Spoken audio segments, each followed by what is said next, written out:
Lines from Samson Agonistes by John Milton.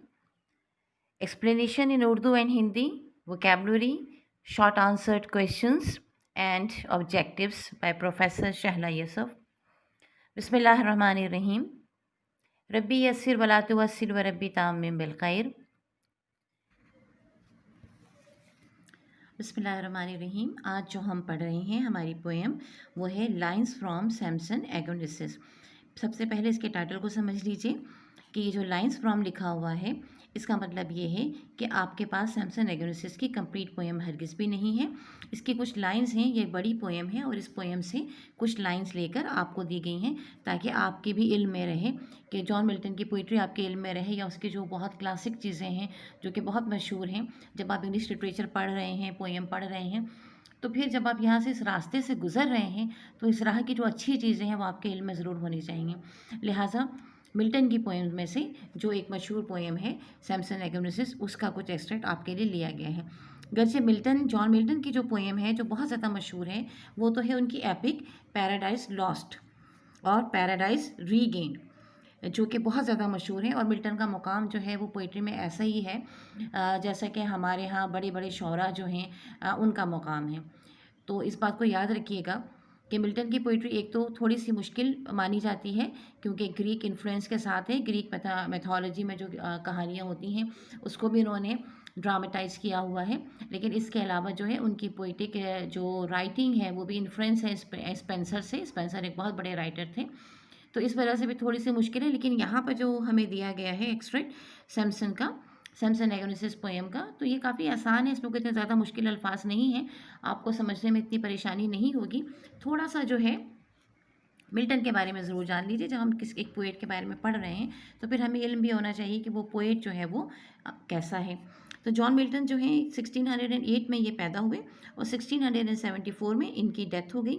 London में ये पैदा हुए और इसके बाद जो है ये एक बहुत अच्छे अमीर ख़ानदान में लॉस कैबिनेट्स के जो है वो बेटे थे। लॉस कैबिनेट जो है ये पेशा है लॉ का, यानी कोर्ट में जो लोग होते हैं जो डॉक्यूमेंटेशन तैयार करते हैं, लिखने पढ़ने का काम करते हैं, तो इनके वालिद साहब जो थे वो ये काम किया करते थे। अच्छा, इसके अलावा ये है कि जब ये अपने स्कूल में भी रहे, क्राइस्ट कॉलेज में रहे, कैम्ब्रिज में रहे और हर जगह पे इनकी रेपुटेशन जो थी वो हमेशा बहुत अच्छी रही और वो एक क्लासिकल स्कॉलर के तौर पर रहे, यानी पढ़ने लिखने में एक बहुत अच्छे स्टूडेंट थे।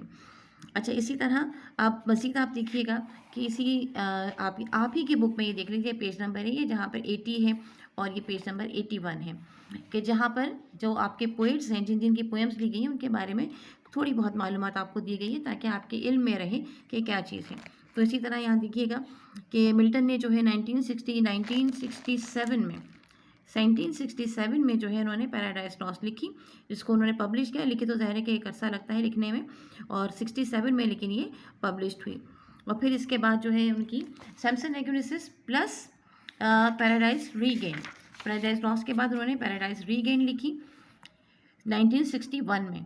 ये पोएम्स लिखी गई जो पब्लिश्ड हुई और ये तमाम की तमाम जो है क्लासिकल ग्रीक मॉडल से ली गई हैं और ये बहुत ट्रेजिडी की हैं। ज़ाहिर है कि इसमें डेथ है सैमसन की, जो हम पढ़ेंगे वो भी लास्ट वाला हमारा पोर्शन है इसमें कि सैमसन की डेथ को बयान किया गया है। लेकिन ये सारी की सारी पोएम्स जो हैं ये एक बेहतरीन इनकी पोएम्स हैं कि जिसको पढ़ना चाहिए भी है हमें और हमारे इल्म में भी रहना चाहिए। तो अब आइए देखें कि पहले इसका बैकग्राउंड देख लीजिए सैमसन एगोनिसिस का क्या है, जो उन्होंने थोड़ा बहुत यहाँ पे भी बयान किया हुआ है किताब में। The lines from Milton's great poetic drama describe the death of its hero Samson, यानी जो लाइन्स हम पढ़ेंगे उसमें बेसिकली जो हीरो है ड्रामे का, ये ड्रामा है, ड्रामेटाइज किया गया है। पुराने ज़माने में वैसे भी अगर आप पुराने ज़माने की पोइट्री को देखें तो ड्रामे होते थे वो भी पोइटिक फॉर्म में लिखे जाते थे। पोइट्री एज सच नज़म के तौर पर भी लिखी जाती थी, लेकिन जो ड्रामे होते थे वो भी पोइटिक फॉर्म में होते थे। इवन कि अगर आप उर्दू के भी पुराने ड्रामे आप देखेंगे जो कि बहुत पुराने ज़माने के हैं, तो आप वहाँ देखिएगा जैसे रुस्तम और सोहराब है, बहुत मशहूर ड्रामा है, तो वो पोइटिक फॉर्म में लिखा गया है। दो किरदार आपस में बात कर रहे हैं तो वो एक नज़मिया अंदाज में नज़म के तरीके से बात कर रहे हैं। तो द सेम इज़ हियर कि ये भी एक पोइटिक ड्रामा है। बिल्कुल इसी तरह शेक्सपियर के जितने ड्रामे आपने पढ़े हैं या आप पढ़ रहे हैं, जिसकी पोएम्स आप पढ़ रहे हैं, ड्रामे तो आप लोगों ने नहीं पढ़े लेकिन उसकी पोएम्स पढ़ रहे हैं, जैसे कि आपने अंडर द ग्रीनवुड ट्री पढ़ी, 7 एजेस ऑफ मैन पढ़ी, तो ये इनके ड्रामे एज यू लाइक इट से ली गई थी और वो भी ज़ाहिर है कि पोइटिक फॉर्म में लिखी हुई पोएम्स, लिखी हुई सॉन्ग्स थे। यहाँ पर ये पोइटिक फॉर्म में लिखा हुआ एक एक्सट्रैक्ट है कि जिसको कि हम पढ़ेंगे। अच्छा, ये बात हो गई यहाँ पे कि ये हीरो की डेथ के बारे में है। फिर he was a man of immense strength, ये आपको सैमसन के बारे में बताया जा रहा है कि वो बेतहाशा ताकत वाला आदमी था। But he had been taken captive through the treachery of his wife, लेकिन उसकी बीवी की जो ट्रैकरी थी, जो बगावत थी, जो साजिश थी, जिसकी वजह से कि उसको पकड़ा गया बाय द फ़लस्तीनी लोगों ने उसे पकड़ा। The deadly enemies of his race, जो कि उसकी नस्ल के जानी दुश्मन थे। डेडली एनिमी यानी जानी दुश्मन थे। अच्छा, उसकी वाइफ जो थी डिलाइला, उसके बारे में कहा जाता है कि उसका ये कहना था कि हर इंसान को जो है अपने कौम अपने शौहर से ज़्यादा या अपनी फैमिली से ज़्यादा अपनी कौम से जो है वो ज़्यादा लॉयल होना चाहिए। तो लिहाजा उसने जो है वो लॉयल्टी अपनी कौम से दिखाई और अपनी कौम के जो दुश्मन था, क्योंकि सैमसन जो था वो उनका दुश्मन माना जाता था, तो उसने अपने उस दुश्मन को पकड़वाने में मदद की। और बहरहाल हम ये समझते हैं कि जो यहाँ हमें आमतौर पे कहा जाता है कि वाइफ़ को जो है वो लॉयल होना चाहिए अपने हस्बैंड के साथ। तो बहरहाल ये उस ज़माने की उस वक्त की बात थी, इस प्ले के लिहाज से बात थी। अब आगे देखिए क्या है। As this passage describes, he saved his people by using his strength to kill the Philistine leaders, but in bringing down the roof of a great temple upon the head of those assembled there. अब क्या हुआ कि जब उसको पकड़ लिया गया, उसकी बीवी की ट्रैकरी की वजह से उसे पकड़ लिया गया, तो फिर उसने अपनी जान देकर, अपनी पूरी ताकत इस्तेमाल की और अपनी जान देकर जो है अपने लोगों को बचाया। और इस तरह उसने अपनी जान दी कि फ़लस्तीन के जो बड़े बड़े लीडर्स थे उनको, उनके ऊपर जो है वो छत गिरा दी उस टेम्पल की, जहाँ पर कि सारे लोग जमा हुए थे उसको खुशी मनाने के लिए कि हमने इतने बड़े लीडर को जो है वो पकड़ लिया है। तो ये एक मामला एक ये रहा कि किस तरह देखिए कि एक शख्स अगर पकड़ा भी जाता है तो अपनी जान की परवाह नहीं करता है, बल्कि अपने मुल्क की, अपने लोगों की परवाह करता है और अपनी जान दे देता है। ये एक हीरोइक एक्शन था। लिहाजा सैमसन को जो है वैसे भी हिस्ट्री में बहुत ज़्यादा सैमसन एगोनिसिस की स्टोरी को बहुत अहमियत दी जाती है क्लासिकल पोइट्री में, क्लासिकल कहानियों में। आप अगर चाहें तो आप यूट्यूब पे या आप चैनल पे या कहीं पर भी आप देखेंगे सैमसन एगोनिसिस आप लिखिएगा तो सैमसन एंड डिलाइला की स्टोरी बहुत मशहूर आपको मिल जाएगी और सैमसन की स्टोरी आपको बहुत मिल जाएगी। तो इसको ज़रूर आप इस पोएम के अलावा भी, तो छोटा सा एक्सट्रैक्ट है लेकिन इसके अलावा भी उसको पढ़ने की ज़रूर कोशिश कीजिएगा। तो चलिए अब हम पोएम स्टार्ट करते हैं। He patient but undaunted where they led him, came to the place and what was set before him, which without help of eye might be essayed। अच्छा, अब क्या बताया जा रहा है कि पहले कि सब्र के साथ बग़ैर किसी शक व शुबे के उसके जो साथी था उसको ले चला वहाँ पर, जहाँ पर कि उसने कहा कि भई अब अगर आप थोड़ा सा रेस्ट करना चाहते हैं तो आप मुझे भी जो है थोड़ा रेस्ट दे दीजिए और मुझे जो है इस जगह पर इस जगह पर खड़ा कर दीजिए या इस जगह पर मेरे हाथ वगैरह बांध दीजिए ताकि मैं भी थोड़ा रेस्ट कर सकूँ। तो बगैर किसी शक व शुबे के वो उसे लेकर उनका साथी वहाँ पहुँच गया।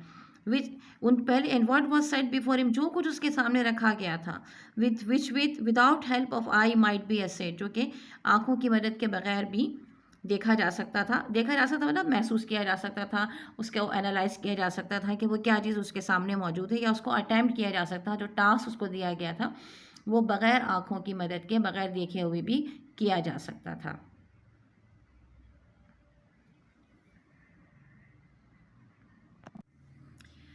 सैमसन को फ़लस्तीनियन ने ये किया था कि उसको ब्लाइंड कर दिया था ताकि वो ज़्यादा इतना ख़तरनाक ना रहे उन लोगों के लिए।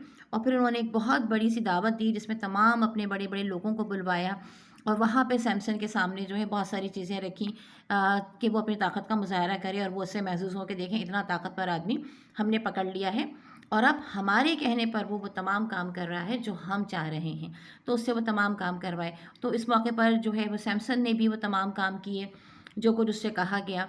तो यही वही पोर्शन जिसमें कि ये तमाम कुछ हो रहा है और जो एंड भी है वही हमारे पास लाइन्स हमें दी गई हैं। तो लिहाजा हम पोएम को शुरू करते हैं। He patient but undaunted where they led him, came to the place and what was set before him, which without help of eye might be assayed. तो वो सब्र के साथ, बग़ैर किसी मज़ाहमत के, बग़ैर किसी उसके, जो कुछ उसके सामने जहाँ उसे ले जाया गया वहाँ वो चला गया। और जब उसे उस जगह पर ले जाया गया जहाँ पर कि उसके सामने उसका टास्क रखा गया, जो कि बग़ैर आँखों की मदद के यानी कि बग़ैर देखे भी किया जा सकता था, वो उसने किया। और वो क्या था? टू हीव, पुल, ड्रॉ और break. He still performed all with incredible, stupendous force, none daring to appear antagonist. कुछ ढेर लगाना था चीज़ों को भारी भारी उठा के, कुछ को खींचना था, कुछ को ड्रॉ करना था अपनी तरफ, खींचना और ड्रॉ करना, खींच अपनी तरफ, कुछ को तोड़ देना था। उसने तमाम काम किए विथ इनक्रेडिबल स्टुपेंडियस फोर्स, नाकाबिले यकीन जो ताकत उसके अंदर थी उसको इस्तेमाल करते हुए। और वो इतनी ताकतवर था, इतनी ताकत थी उसके अंदर कि none daring to appear antagonist, जो भी काम उसके सामने रखा गया उसमें से कोई भी काम ऐसा नहीं था कि जो कि उसको करने में मुश्किल हुई है या जो उसके एंटेगनिस्ट रहा हो, जो उसके खिलाफ रहा हो। यानी किसी काम को भी ऐसा नहीं था कि अगर तोड़ने को कहा गया तो उसने तोड़ दिया, अगर ढेर लगाने को कहा गया तो उसने ढेर लगा दिया। इसको इमेजिन करने के लिए आप अपने जहन में ला सकते हैं उन गेम्स को जो मार्शल आर्ट के गेम्स होते हैं, जिसमें आप देखते हैं कि वो कभी उनसे कहा जाता है कि जी आप ईंट तोड़ दें, कभी कोई लकड़ी का टुकड़ा तोड़ रहे होते हैं, कभी बहुत सारी बड़ी बड़ी भारी भारी चीज़ों को खींच रहे होते हैं। तो वो अगर आप तसव्वुर कर लेंगे तो ये तमाम इस वाले मंज़र को समझने में आपके लिए बहुत आसानी होगी। अब आगे पढ़ते हैं। At length, for intermission's sake, they led him between the pillars. He his guide requested, for so from such as nearest stood we heard, as overtired to let him lean a while, with both his arms on those two massive pillars, that to the arched roof gave main support. अच्छा, अब क्या होगा कि जब सारे उसने तमाम जो कुछ था वो कर दिखाया उनको, तो उन्होंने कहा कि जी अब इंटरमिशन करते हैं, अब थोड़ा वक्फा करते हैं। तो वक्फे की गर्ज से वो उसको लेकर गया। दो बड़े बड़े मैसी पिलर्स थे, बड़े बड़े से पिलर्स थे। उन पिलर्स के दरमियान में ले जाकर जो है उसने अपने गाइड से कहा कि भाई मुझे ऐसा करें, उसने रिक्वेस्ट की कि आप मुझे ऐसा करें कि इतनी करीब मुझे लोगों के खड़ा रखें, ऐसी जगह पर रखें कि जहाँ पे लोगों की आवाज़ भी मुझे आती रहे। और क्योंकि वो बहुत थका हुआ था लिहाजा उसने कहा कि ऐसे पिलर्स के पास में थोड़ा सा टेक लगाकर खड़ा हो जाऊं। With both his arms and those two massy pillars, उन दो जो बड़े बड़े पिलर्स थे उनके दरमियान उनके साथ उसके हाथों को बांध दिया गया, जो कि सपोर्ट कर रहे थे। That support to the arch roof gave main support. जो आर्च रूफ थी, इसके लिए मैं आपको बता दूं कि आप इसको देखिएगा कि आर्च रूफ का मतलब होता है इस तरह से जो है ये एक छत बनी हुई है और इस तरह से इसके बीच में जो है वो दो पिलर्स हैं, जो पिलर्स जो हैं वो सपोर्ट कर रहे हैं। उम्मीद है कि ये आपको ड्राइंग नज़र आ रही होगी। ये देखिए ये आर्च रूफ है और ये दो पिलर्स हैं। इसके दरमियान में अगर आप किसी को बांध दिया जाए तो आप वो उसके हाथों से बांध दिए तो यही, इसमें और कोई पिलर नहीं है, इस छत में और कोई पिलर नहीं जो छत को सपोर्ट कर रहा हो। यही दो पिलर्स हैं जो कि सपोर्ट कर रहे हैं। तो इसी के साथ जो है वो उसके हाथों को बांध दिया गया।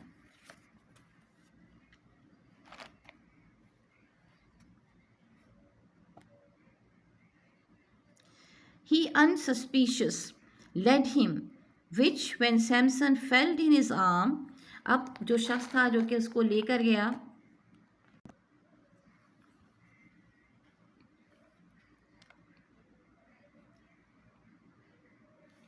he unsuspicious led him, which when Samson felt in his arms, with head a while inclined and eyes fast fixed, he stood as one who prayed, or some great matter in his mind revolved. At last, with head erect, thus cried aloud, hath reached, O lords, what your command imposed, I have performed, as reason was obeying, not without wonder or delight beheld. Now of my own accord such other trial,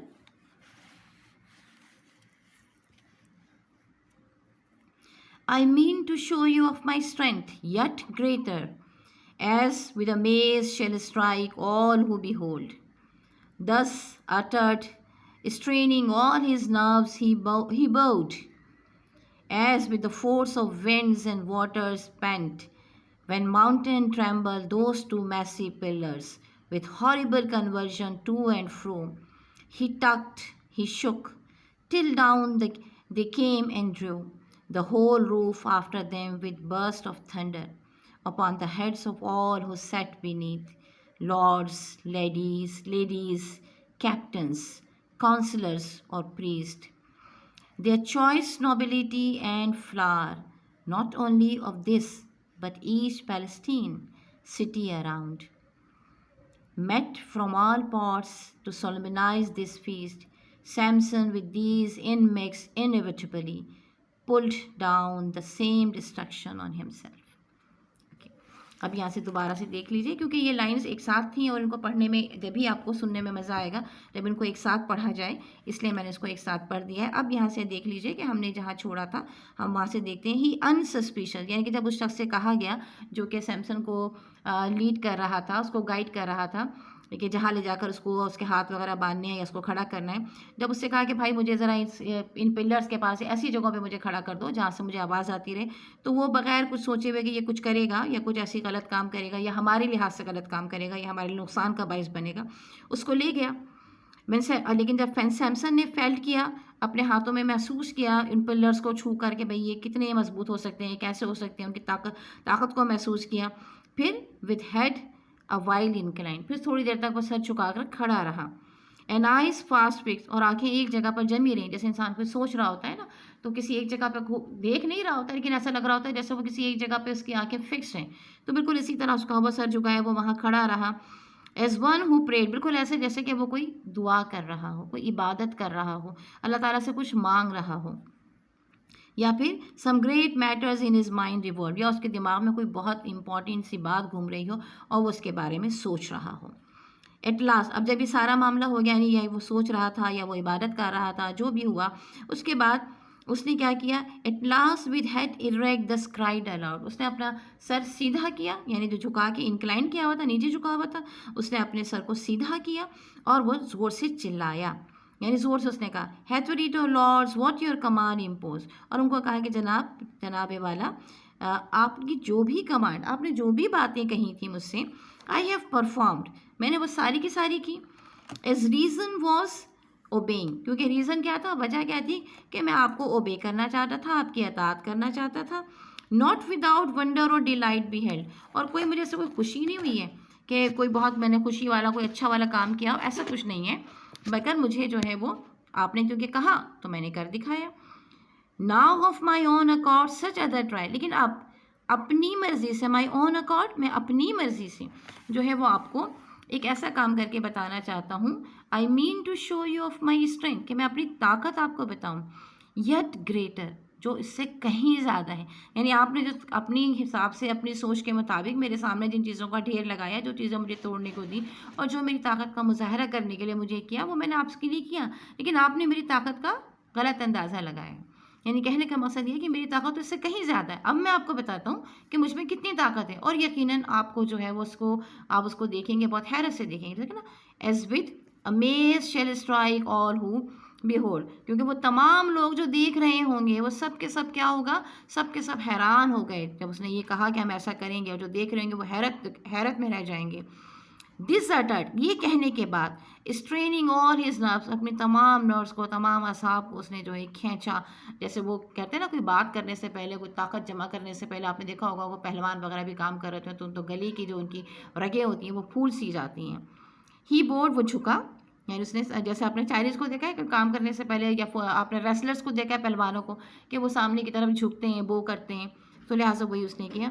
as with the force of winds and waters pent, और फिर जिस तरह कि हवाओं की ताकत होती है, जब तूफ़ान आता है तो देखा ना हमने किस कदर ज़ोरदार हवाएं चलती हैं, हर चीज़ को उड़ा ले जाती हैं, और जब समंदर में तूफ़ान आता है, जब बारिश होती है या जब पानी समंदर में मौजें लेता है, तो जिस तरह की आवाज़ें होती हैं कि जिससे वैन माउंटेन ट्रेम्बल, कि जिससे पहाड़ भी जो हैं वो कँपकँपाने लगें, यानी ऐसा हुआ। दोज टू मैसी पिलर्स, वो जो दो मैसी खूब मजबूत से पिलर्स है जिन्होंने कि उस पूरी आर्च रूफ को सहारा दिया हुआ था, with horrible convulsion to and fro, उसने आगे पीछे की तरफ उनको हिलाया। He tugged, he shook, till down, देखें, यानी वो उसको खींचा, उसने उसको हिलाया, हत्ता कि वो नीचे आ गिरे।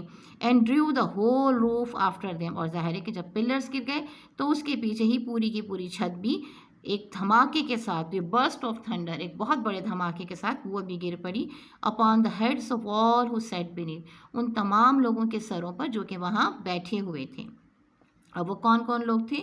लॉर्ड, लेडीज़, कैप्टन्स, काउंसलर्स और प्रीस्ट, यानी उनके लॉर्ड्स भी थे, नवाब भी थे और ख़वातीन भी थी, मौसिस ख़वातीन भी थी, फ़ौजी के लोग भी थे, कैप्टन्स भी थे, उनके अच्छा बेहतरीन मशवरा देने वाले उनके जो है वो मुशीर भी मौजूद थे और उनके मजहबी रहनुमा भी वहाँ मौजूद थे, प्रीस्ट भी थे।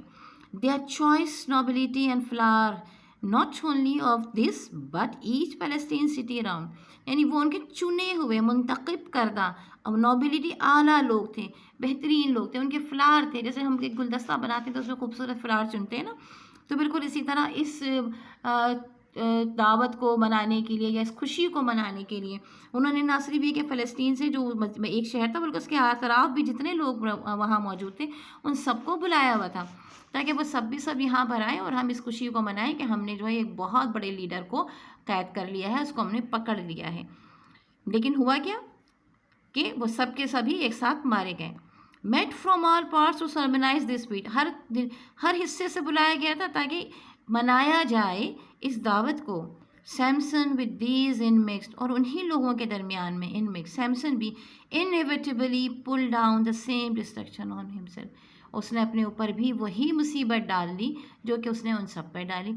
जाहिर है कि अगर वो आर्च रूफ थी और जिस तरह के वो पिलर्स उसको सेव कर रहे थे तो सैमसन उसमें से निकल के, और वो ब्लाइंड भी हो चुका था, उसमें से निकल के भाग तो नहीं सकता था, तो ऑब्वियसली वो मुसीबत उसने अपने ऊपर भी डाल ली। यानी यहाँ पे कहना ये चाह रहे हैं, बताना आपको ये चाह रहे हैं कि जब कोई शख्स अपने वतन के लिए, अपने मुल्क के लिए, अपने कौम के लिए, अपने लोगों के लिए कोई काम करना चाहता है तो फिर वो ये नहीं देखता कि उसकी जान को क्या होने वाला है, वो अपनी जान की परवाह नहीं करता है। तो सैमसन भी इसीलिए हीरो बना कि उसने अपनी जान की परवाह नहीं की, अपनी ज़िंदगी भी उसने ख़त्म कर दी, लेकिन अपने लोगों के लिए, अपनी आवाम के लिए जो है उसने एक बहुत बड़ा कारनामा सर अंजाम दिया कि वो जो तमाम लोग, जो उनके चुने हुए लोग थे, जो एक जगह जमा थे, जिनमें ज़ाहिर है कि आप देख रहे हैं कि कैप्टन्स भी थे, यानी फ़ौजी भी थे, उनके मजहबी रहनुमा भी थे, उनके मुशीर भी थे और उनके बड़े बड़े लोग, नवाब, अमीर लोग भी थे, सारे के सारे जो है वो ख़त्म हो गए। यानी उसने अपनी जान तो दी लेकिन इतने सारे लोगों की जान उसने ली जो कि उसके मुल्क के मफाद में था। तो बहरहाल ये एक बहुत अच्छी सी पोएम है, अगर आपको मौका मिले तो आप इसकी फुल पोएम को भी ज़रूर पढ़ने की कोशिश कीजिएगा। इंटरनेट पर मौजूद है, आप इसे चेक कर सकते हैं, आप इसे देख सकते हैं। और अब इंशाअल्लाह ताला हम नेक्स्ट जो हमारी वीडियो होगी उसमें हम इसके क्वेश्चन आंसर्स और वर्ड्स मीनिंग करेंगे। इसको ज़रूर 2 मरतबा सुनिएगा और अच्छी तरह समझने की कोशिश कीजिएगा। अल्लाह ताला आपके लिए आसानी पैदा फरमाए। और अगर आपको ये हमारी पोएम अच्छी लगी, एक्सप्लेनेशन अच्छी लगे तो ज़रूर हमारे इस चैनल को जो है आप लाइक कीजिएगा, शेयर भी कीजिएगा अपने दोस्तों में और सब्सक्राइब ज़रूर कर लीजिए ताकि मज़ीद लेसन्स जो हैं वो आपको मिलते रहें। अल्लाह हाफिज़ व नासिर। अब आ जाइए वोकैबलरी की तरफ। जो नए अल्फाज हमारे पास आए थे पोएम को पढ़ने के दौरान, उनके मानी देख लीजिए। अनडॉन्टेड, फियरलेस, ब्रेव यानी बहादुर, बेखौफ और बहादुर। एसेड, अटेम्प्टेड, कोशिश की। हीव, लिफ्ट, अपवर्ड, ऊपर उठाना। इनक्रेडिबल, अनबिलीवेबल, नाकाबिले यकीन। स्टुपेंडियस, मार्वलस, शानदार, ज़बरदस्त। फिक्स्ड, सेटल्ड, मरकूज, एक जगह पे टिका देना आँखों को या अपनी नज़र को या अपनी सोच को। हेड इरेक्ट, रेस्ड हेड, उठा हुआ सर। एंटेगनिस्ट, राइवल, अपोनेंट यानी मुखालिफ। इंटरमिशन, ब्रेक इन परफॉर्मेंस, वक्फा आ जाना, वक्फा होना। Over tired, weary, very tired, बहुत थका हुआ। लीन, बेंड, झुका हुआ। Massy, full of mass, large, heavy, solid, बड़े और ठोस। Unsuspicious, unsuspicious, without any suspicion, बग़ैर किसी शक के। इंक्लाइंड, बेंड फॉरवर्ड, आगे को झुका हुआ। हैथरीटो, अप टू दिस टाइम, अब तक। Behold, observed, beheld, second form लिखी हुई, ऑब्जर्व्ड, मुशाहिदा करना या किया। अकॉर्ड, अग्रीमेंट, रजामंदी। अमेज, अमेजमेंट, लुत्फ़ अंदोज़ी। स्ट्रेनिंग मीन्स कलेक्टिंग, मुज्तमा करते हुए, एक जगह जमा करते हुए। सोलमनाइज, सेलिब्रेट, मनाना, इनएविटेबली, अनअवॉइडेबल, नज़रअंदाज ना करते हुए, फ्लावर, फाइनेस्ट मेंबर्स, बेहतरीन अफराद। वैसे फ्लावर के माने तो फूल होते हैं, लेकिन यहाँ पोएम में जिन मायनों में इस्तेमाल हुआ है उसका मतलब ये है कि बेहतरीन लोग, चुने हुए लोग जो उनके पास एक फूल की तरह थे, जो उनके लिए कीमती थे, उनके लिए बेहतरीन थे। With these in mix being among these people, ये पूरी लाइन यहाँ इस्तेमाल हुई है पोएम में। इसका मतलब है लोगों के दरमियान होते हुए। पेंट, कन्फाइंड, पोशीदा, कन्वल्जन, वायलेंट कंट्रीब्यूशन, जोरदार खिंचाव, तशन्नुज। अब आ जाइए शॉर्ट आंसर क्वेश्चंस की तरफ। पहला क्वेश्चन है हमारा, what do you know about Samson according to the poem lines from Samson Agonistes. यानी आप सैमसन एगोनिसिस के बारे में, सैमसन के बारे में क्या जानते हैं पोएम सैमसन एगोनिसिस, यानी जो आपने पोएम पढ़ी सैमसन एगोनिसिस, तो आपको उससे सैमसन के बारे में क्या मालूमात हासिल हुई। जवाब है हमारा, Samson is a great hero in John Milton's poem Samson Agonistes. Samson एक अजीम हीरो है जॉन मिल्टन की पोएम सैमसन एगोनिसिस में। He was blessed with a superhuman physical strength that made him a wrestler and a great warrior. उसे अल्लाह ताला ने दी हुई थी ये नेमत, वो क्या थी, सुपर ह्यूमन फिजिकल स्ट्रेंथ। उसके पास इंसानों की बहुत ज़बरदस्त वह फिज़िकल स्ट्रेंथ मौजूद थी, यानी जो ताकत, जिस्मानी ताकत उसके अंदर बहुत ज़्यादा मौजूद थी, जिसने कि उसको एक बहुत अच्छा रेस्लर बना दिया था और एक बहुत बड़ा वॉरियर, जंगजू बना दिया था। He was captured by his enemies Palestinians as a result of the trickery of his wife Delilah. उसको पकड़ लिया उसके दुश्मन पैलेस्टीनियन ने उसकी बीवी डिलाइला की ट्रैकरी, बगावत की वजह से या उसकी साजिश की वजह से। His enemies celebrated a feast after capturing him and called upon all the choice nobility of their race. उसके दुश्मनों ने जो है जब उसको पकड़ लिया तो उन्होंने कहा कि अब हम एक बहुत बड़ी सी दावत करते हैं, और उस दावत में उन्होंने जो है वो अपने तमाम चॉइस नेबिलिटी, तमाम चुने हुए अच्छे लोगों को, आला मुअज़्ज़ज़ अफराद को बुलाया। They all gathered under one roof, वो तमाम के तमाम जमा हो गए एक छत के नीचे। Samson as per their order performed all the tricks, Samson ने तमाम ट्रिक्स जो जो उसके सामने रखी गई या उससे कही गई वो उसने की। एंड इन द एंड, और आखिरी में, pull down the roof of that building, आखिर में उसने उस बिल्डिंग की, उस टेम्पल की जिसमें वो थे, वो छत को ज़मीन पे गिरा दिया। And killed him his enemies and sacrifice his life for the sake of his country man, और उन अपने दुश्मनों को भी मारा, अपनी जान की भी कुर्बानी दी अपने मुल्क के लोगों के लिए। दूसरा सवाल है, what was Samson's request to his guide during the intermission. Samson की क्या दरख्वास्त थी उसके गाइड को जबकि वो इंटरमिशन के दौरान में, जबकि वो वहाँ ले जा रहे थे या वक्फा था। तो हमारा जवाब है, Samson made a request to his guide during intermission to keep him near the people. Samson ने अपने गाइड को कहा, उसको एक रिक्वेस्ट की, उसको एक दरख्वास्त की वक्फे के दौरान कि मुझे लोगों के करीब रखा जाए। He requested him to let him rest near the pillars of the building, और उसने ये रिक्वेस्ट की कि जो बिल्डिंग के पिलर्स हैं उसके करीब मुझे आराम करने दिया जाए। As he was very much tired, क्योंकि वो बहुत ज़्यादा थक गया है, यानी जो काम उसने किए थे उससे वो थक गया था।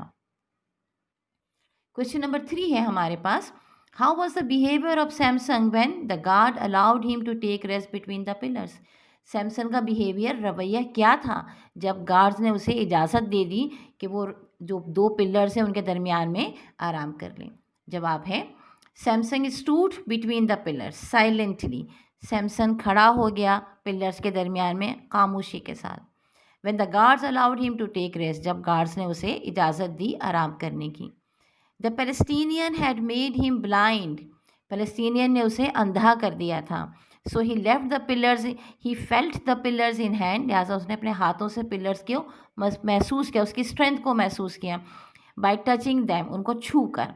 ही behaved as if he was going to offer his prayer, और ऐसा लगा, उसका रवैया ऐसे था जैसे कि वो कोई इबादत कर रहा है। And was thinking about some serious matter, और कोई बहुत संजीदा सी बात अपने दिमाग में सोच रहा है। पोएम में हमने पढ़ा था ना कि अपना ये फैसला करने से पहले, पिलर्स को गिराने से पहले जो है वो काफ़ी देर तक अपना सर झुकाए सोचता रहा, जैसे कि इबादत कर रहा हो, दुआ कर रहा हो, और फिर उसके बाद उसने सर उठाकर लोगों से कहा था कि अब मैं आपको इससे ज़्यादा स्ट्रेंथ बताता हूँ। तो ये उसी वाक़े का जिक्र यहाँ पर हो रहा है। ठीक है, सवाल नंबर 4 की तरफ आ जाइए।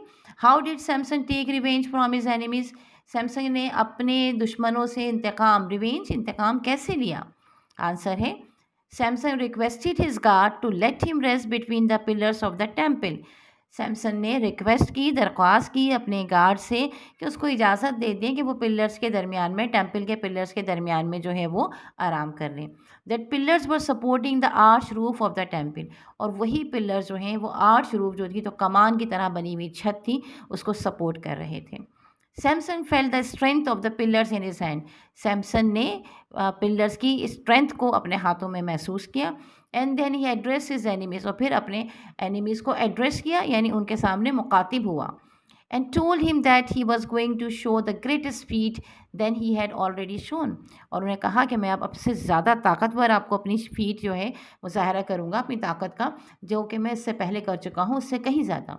ही strained his nerves and pulled the massive pillars. उसने अपने तमाम जो उसके नर्व्स थे उसको एक जगह जमा किया, यानी ताकत को जमा किया, और उसने उन पिलर्स को शुक, हिलाया और उन्हें गिरा दिया. And brought down the roof of the temple upon the heads of all those who were assembled. और उन सब के सरों पर टेम्पल की छत गिरा दी जो कि वहाँ असेंबल्ड हुए थे, जमा हुए थे. He sacrifice his own life at the same time. और उसने उसी वक्त अपनी जान भी कुर्बान कर दी, यानी इंतकाम तो लिया, दुश्मनों को मार डाला, लेकिन साथ में अपनी जान भी कुर्बान कर दी. नेक्स्ट हमारा क्वेश्चन नंबर 5 है, who was sitting under the arch roof of the temple. Temple की जो आर्च रूफ थी, कमान वाली जो छत थी, उसके नीचे कौन लोग बैठे हुए थे. हमारा जवाब है, Philistines had gathered their choice nobility down the roof of the temple. Philistines ने अपने चुने हुए खास लोगों को वहाँ जमा किया. और बता, छत के नीचे there were lords, ladies, captains, counsellors and priest. नवाब थे, उनकी ख़वातीन थी, मोअज़्ज़ज़ ख़वातीन थी, कैप्टन्स थे यानी फ़ौज के लोग थे, काउंसलर थे, उनको मशवरा देने वाले लोग थे, उनके स्कॉलर्स थे, और उनके मजहबी रहनुमा थे, प्रीस्ट थे. They all have assembled under the one roof. ये सारे के सारे एक छत के नीचे जमा हुए थे. क्वेश्चन नंबर 6 है, वाई डिड फ़लस्तीन्स ब्लाइंड सैमसन एगोनिसिस. उन्होंने, फ़लस्तीनियन ने सैमसन एगोनिसिस को ब्लाइंड क्यों किया था. आंसर है, Samson was made to entertain a great gathering of the Philistine nobility with feats of strength. Samson को जो है लाया गया था कि वो जो सारे लोग फ़लस्तीन के जमा हुए हैं, जो आला लोग, उनके सामने अपनी ताकत का मुजाहरा करें.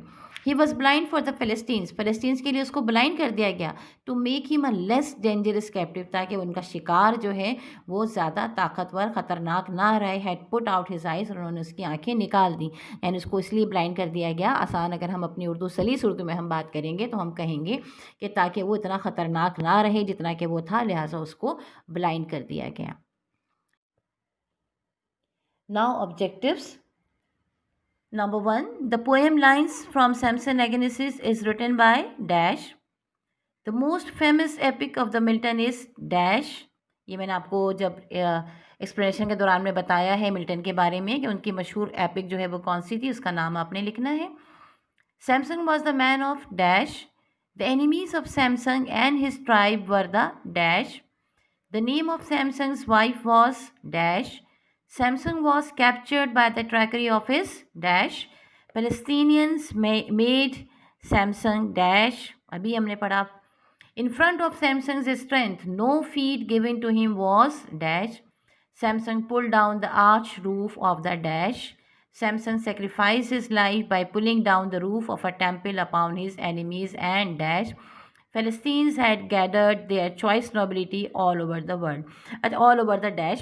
अच्छा, अब ये देख लीजिएगा कि यहाँ पे आपको एक थोड़ा सा कन्फ्यूजन होगा कि फ़लस्तीन्स भी लिखा है और पैलेस्टीन्स भी लिखा है. तो जो आपकी किताब में जो पुरानी स्पेलिंग इस्तेमाल हुई है वो फ़लस्तीन्स है, और जो आजकल करंटली इस्तेमाल होती है वो पैलेस्टीन्स है. तो इसलिए इसमें परेशान होने की कोई ज़रूरत नहीं है.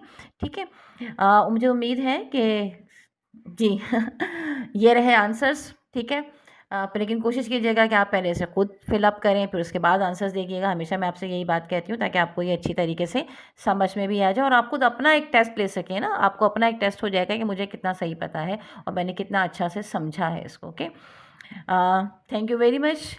अल्लाह करे कि आपको ये मददगार साबित हो आपकी इस पोएम को समझने में, और आपके लिए आसानी और बेहतरी लेकर आए. और हमारे लिए भी अगर आपको वाक़तन ऐसा हुआ है, आसानी हुई है, तो हमारे लिए दुआए खैर कीजिएगा. और मज़ीद वीडियोस के लिए इसको ज़रूर आप सब्सक्राइब कर लीजिएगा, चैनल को लाइक कीजिएगा, शेयर कीजिएगा अपनी वीडियो को.